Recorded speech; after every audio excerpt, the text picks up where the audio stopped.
మాకు స్వాగతం అండి. నేను ఎర్ర తోటకూరతో తాలింపు చేస్తాను. మామూలుగా కడపలో చేసుకునే వాళ్ళ పద్ధతి కాకుండా కొత్త పద్ధతిలో చేస్తానండి. పప్పుల పొడి వేసి అట్లా కాదు. చూడండి చాలా బాగుంటుంది. సంగట్లోకైనా, చపాతీలోకైనా, జొన్న రొట్టెలోకైనా, అన్నంలోకైనా, దేంట్లోకైనా బాగుంటుంది. ఎట్లా చేస్తానో చూడండి. ముందు 1 స్పూన్ జీలకర్ర వేసుకోవాలి. ఆయిల్ పెట్టుకొని 1 స్పూన్ జీలకర్ర వేసుకుంటాను. జీలకర్ర వేగుతూనే 1 కప్పు ఎర్రగడ్డ ముక్కలండి.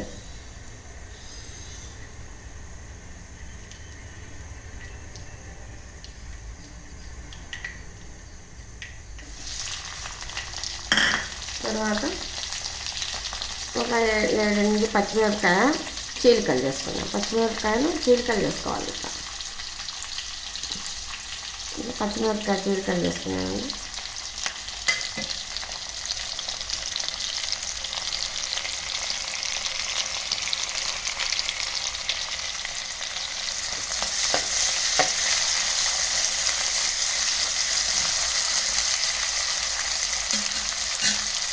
పచ్చిమిరపకాయలు, ఎర్రగడ్డలు కొద్దిగా మగ్గాలి. మగ్గిన తర్వాత ఆకుకూర వేసుకుందాం.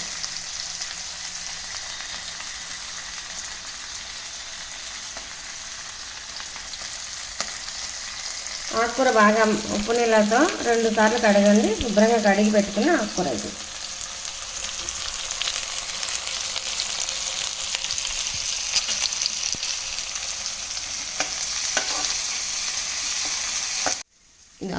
ఎర్రగడ్డలు మగ్గినాయండి. ఇదో మగ్గిన తర్వాత ఆకుకూర పెడతాను.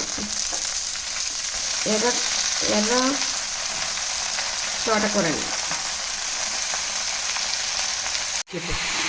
ఒకసారి అంతా తిరవాత అంతా కలుపుకోవాలి. కింద ఉన్న పచ్చిమిరపకాయ ముక్కలు, ఎర్రగడ్డ ముక్కలు పైకి వచ్చేటట్టుగా, ఆకుకూర కిందకి పెట్టేట్టుగా కలుపుకోవాలి.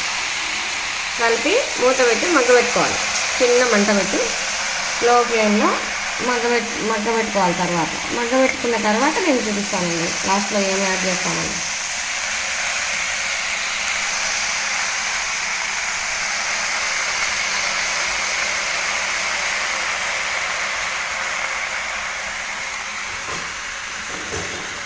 మగ్గింది, 3 వంతుల దాకా మగ్గిందండి. ఇంకా కొద్దిగా మగ్గాలి.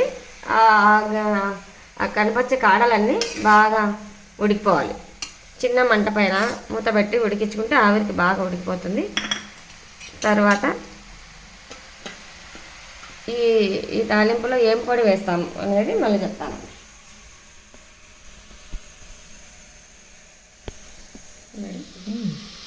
దీంట్లో ధనియాల పొడి 2 స్పూన్లు వేసినానండి. తెల్లగడ్డలు 1 గడ్డ అంతా వేసిన, ఉప్పు వేసి కొద్దిగా స్మాష్ చేసుకోవాలి.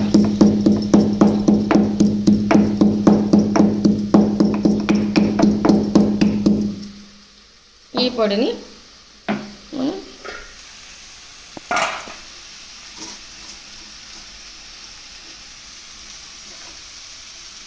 తాలింపులో వేసుకోవాలి.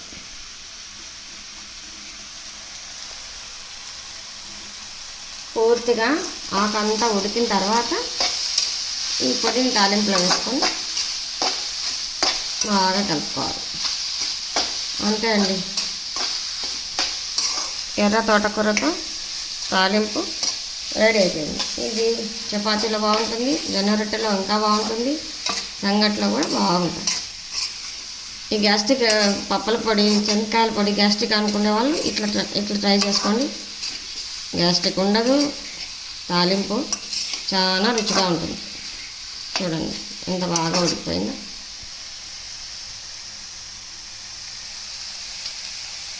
బాగుంది. తాలింపు సంగటి చేసినామండి. చూడండి ఎంత బాగుందో తాలింపు. సంగట్లో చాలా బాగుంటుంది. మీరు ట్రై చేయండి. చాలా బాగుంటుంది. ఎర్ర తోటకూరతో వేపుడు.